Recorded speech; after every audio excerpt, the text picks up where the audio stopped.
बड़ों को प्रणाम, हम उम्र को नमस्ते और छोटों को बहुत सारा प्यार और स्नेह।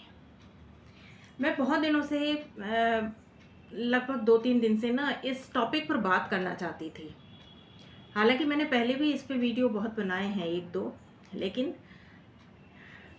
मन कर रहा था कि मैं फिर कुछ इस टॉपिक पर बोलूँ, जो अभी कुछ दिनों पहले एक कांड हुआ है हरियाणा में मनीषा नाम की बेटी के साथ। तो मैं बोलना चाह रही थी बहुत कुछ, लेकिन थोड़ा रुकी हुई थी क्योंकि मैंने सोचा जब तक उस बेचारी का अंतिम संस्कार ना हो जाए।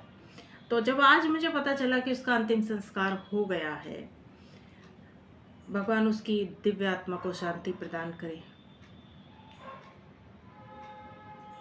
और उसके माँ-बाप को हिम्मत दे, यही कह सकती हूँ। और तो अब कुछ भी कहना सुनना बेकार है, क्योंकि जो कुछ बढ़ता चला जा रहा है, कितने भी कानून बना लो, कितने भी कुछ भी हमारे देश में, क्यों वो कारगर नहीं होते? मुझे ये समझ में नहीं आता। डावरी के लिए हो, दहेज के लिए हो, मतलब या किसी चीज़ के लिए भी हो, कितने भी कानून बना लो, वो सफल ही नहीं हो पाते। ये चीज़ मेरी समझ से परे है और मुझे समझ में भी नहीं आती ये चीज़। लेकिन उससे पहले ना मैं आप लोगों को ना एक कहानी सुनाना चाहती हूँ। छोटी-सी कहानी है नागालैंड की, जो मैंने कहीं पढ़ी है। बहुत सालों से पढ़ती आ रही हूँ और वो इत्तेफाक से वो आज बहुत घूम रही है उस पे, सोशल मीडिया पे। तो मैंने वो कहानी पढ़ी है। वो कहानी ये है कि नागालैंड में एक लड़की का बहुत साल पहले रेप हो गया था, बलात्कार। उस बलात्कारी को पकड़कर पुलिस स्टेशन ले जाती है, वहाँ रख लिया जाता है। लेकिन नागालैंड के वहाँ के लोगों ने उसको पुलिस चौकी से बाहर निकाल कर मार डाला था। उसके बाद से आज तक, मैंने कहानी में जो पढ़ा है कि उसके बाद से आज तक नागालैंड में एक भी बलात्कार नहीं हुआ। तो जब सामने सबूत होते हैं, कई हजारों केस में ऐसे देख चुकी हूं कि जिसमें सामने प्रूफ होता है, वीडियो रिकॉर्डिंग में हो या वो खुद कबूल कर लेते हैं या बिल्कुल सामने साक्ष्य दिखाई देते हैं कि ये इन लोगों ने रेप किया है या बलात्कार किया है, तब उस मुकदमे को आगे चलाने का मतलब समझ में नहीं आता कि वो उस पर मुकदमा चलाया जाएगा, उसे बचाव पक्ष का वकील मिलेगा और कानून उसका मतलब हर चीज में उसे कानून के रूप में चलाया जाएगा। किस खुशी में? मुझे ये चीज समझ में आज तक नहीं आई है और आज भी नहीं आ रही है। देख लीजिएगा, इस केस का भी कुछ नहीं होगा। 2-4 बार वो जुलूस निकल गए हैं, मोमबत्तियां जल गई हैं। एक तो सबसे पहले मोमबत्ती जलाने का ना, मोमबत्ती अपने दिमाग में जलानी चाहिए इंसान को। ये जो मोमबत्ती जलाने का रिवाज शुरू हुआ है ना, मुझे सबसे ज़्यादा नफरत होती है इस मोमबत्ती से। हमारे देश में मोमबत्ती का रिवाज नहीं था। ये जो मोमबत्ती के रिवाज है ना कि बस शांति से सामने से निकलो और जुलूस निकालते हुए आके प्रदर्शन करते हुए और अपने घर जाकर बैठ जाओ। ये मोमबत्ती अपने दिमाग की जलाओ, दिमाग की बत्ती जलाओ कि इनसे कुछ नहीं होता।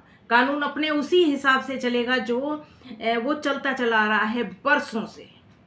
चाहे कितने नए कानून बन जाएं, चाहे कितने पुराने कानून खत्म हो जाएं, या जो भी नियम कायदे बदल जाएं, बन जाएं, कोई फर्क नहीं पड़ता इस समाज में। या कितनी ही लड़की को अपने स्वावलंबी बना दो, उसमें आत्मनिर्भरता भर दो, या उसमें कुछ भी एक चीज थोड़ी सी कमजोर भगवान ने बनाई है, दोष मैं भगवान को नहीं दे रही, मैं किसी चीज में नहीं कह रही। बात है कि ये कोमल तो है, कोमल बनाई है लड़की, उसमें इतनी कोमलता है क्योंकि वो मातृत्व से भरी हुई है, माँ बनती है और इस संसार की संरचना में अपना जीवन दान देती है। लेकिन एक इसका फायदा पुरुष, मर्द या ये बहसी दरिंदे ये उठाते रहेंगे। ये चीज भी अलग है।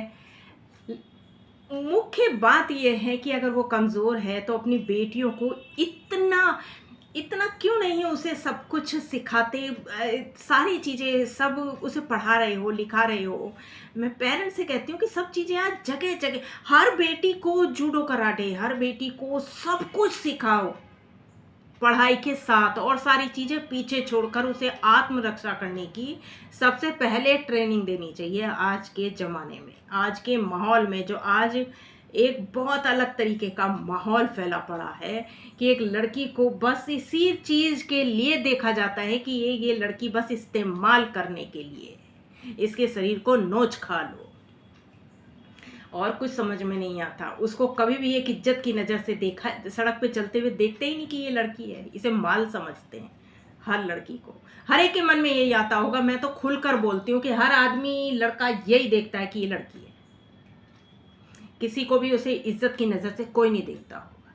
तो कम से कम ये जो कुछ गंदे हैं, गंदे विचारों के या गंदे प्रवृत्ति के इंसान जो भर रहे हैं समाज में, अगर उनके लिए अपने अंदर भर देंगे ना एक आत्मविश्वास उन बेटियों में, माँ बाप, तो वो बहुत अच्छा रहेगा। लेकिन इस टॉपिक की जगह में मैं थोड़ा सा दूसरे टॉपिक पे चली गई। लेकिन मेरे को पॉइंट यही है कि इस कानून का क्या होगा। ये जो कानून चल रहा है एक उसी तरीके से, अब देखिएगा अभी इस पर भी मुकदमे चलेंगे, उसे भी एक बचाव पक्ष का वकील मिलेगा, फिर केस पे केस, तारीख पे तारीख मिलती रहेगी, फिर वो पलटता रहेगा अपने बयान से, इधर के वकील उधर के वकील ये आपस में करते रहेंगे, और माँ बाप बेचारे अपना खून के आंसू रोते रहेंगे। जो जाने वाली थी वो चली गई, उसका तो कुछ नहीं हो सकता। तो ये चीज़ें जो है ना एक बहुत बुरी स्थिति में है इस समय हमारा समाज, और सिर्फ एक कानून की वजह से कि अगर सामने कोई दिखाई दे रहा है, बिल्कुल सामने सबूत है, उसे वहीं गोली मार दी जाए। मैं खुलकर बोल रही हूँ, उसे गोली मार दो, फांसी चढ़ा दो, अगले दिन कुछ भी कर दो, लेकिन उसे अगर अगले ही दिन या 2-4 दिन बाद ही सजा नहीं दी जाती तो ये काम कभी नहीं रुकने का, ये बलात्कार होने कभी नहीं रुकने के हमारे समाज में। ये लिख लो आप, क्योंकि उन्हें पता है कि हम कुछ भी करेंगे, हम जेल जाएंगे, जेल से छूट जाएंगे, जमानत हो जाएगी, हम खुलेआम घूमेंगे, और घूमने के बाद फिर जमानत पर रहते रहते भी हम और बलात्कार करते रहेंगे, क्योंकि इनकी फितरत होती है ये गंदी, इनकी फितरत में भरा रहता है दिमाग में ये जहर कि हमें बस यही काम करने हैं, गलत काम की तरफ ही जाते हैं। तो ये लोग कभी नहीं सुधरते जो इस तरीके की फितरत के होते हैं। तो इन लोगों को सजा देनी चाहिए। ये नहीं कि उन्हें उसमें जेल में बैठाकर उन्हें मुफ्त का खाना खिलाया जाए, बस रोज इधर से उधर गाड़ियों में अपने जेल से कचहरी से जेल, और माँ बाप को चक्कर कटवाते रहो पूरे दिन कई साल तक। तो ये नहीं होता। कितना बड़ा कांड हुआ था निर्भया कांड, याद है? कितने साल बाद उसका फैसला आया, क्या हुआ? जिंदा हो गई वो या क्या हुआ? भले ही फैसला आया, जो भी हुआ उसके लेकिन वो लड़की तो जिंदा नहीं हो सकती ना। वो जो दर्दनाक एक हादसे होते हैं ना माँ बाप के लिए या माँ बाप की ज़िंदगी में, वो कभी नहीं भुलाए जाते।